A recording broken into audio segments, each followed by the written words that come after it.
let's talk about the oxygen requirements of the three organisms that you were given today. So when we talk about oxygen requirements, either you can have obligate aerobes, okay? That means those bacteria will grow only at the top surface of the thioglycolate tube. Remember, you use which media did you use? Thioglycolate. Okay, so when you inoculated your bacteria and if you found it was growing only in the top of the agar of the broth, that means they are obligate aerobes. Okay, this means they like 100% oxygen. This is where they will be found. That's why they are found at the top of the media. Now, if we are talking about a obligate anaerobe, that means anaerobic means they will not like oxygen. So where will they grow? They will grow only at the bottom of the agar where you have zero oxygen. So that's where you will see their growth the most. Okay, so they are obligate anaerobes. Now, you also have a category called microaerophilic bacteria.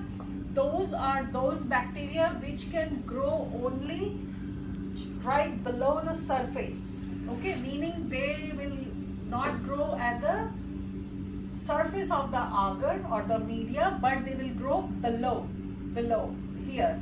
Okay, so those, because their requirement is 2 to 8% of oxygen. So you have slightly less oxygen as compared to what is found at the top of the surface of the broth.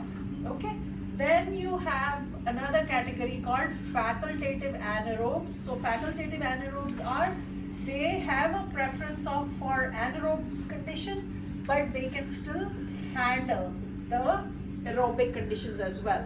Okay, so they basically have the best of both worlds. So they do equally well in the aerobic as well as anaerobic conditions. Okay. Then another category is aerotolerant anaerobes.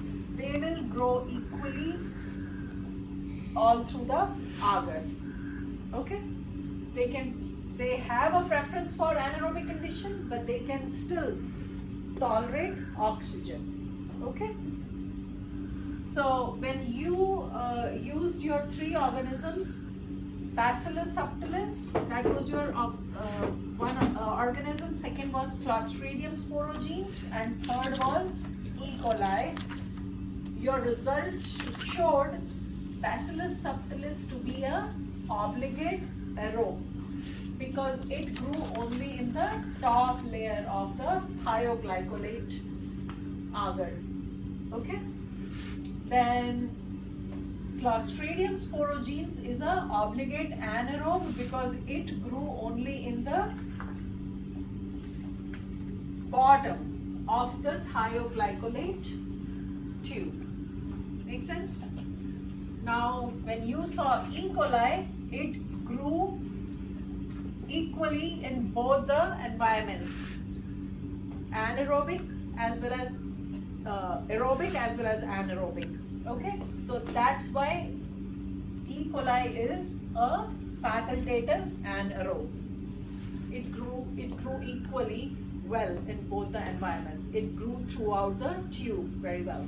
Okay, so that ends the oxygen requirement. Now we'll make the other video for the temperature requirements and the pH.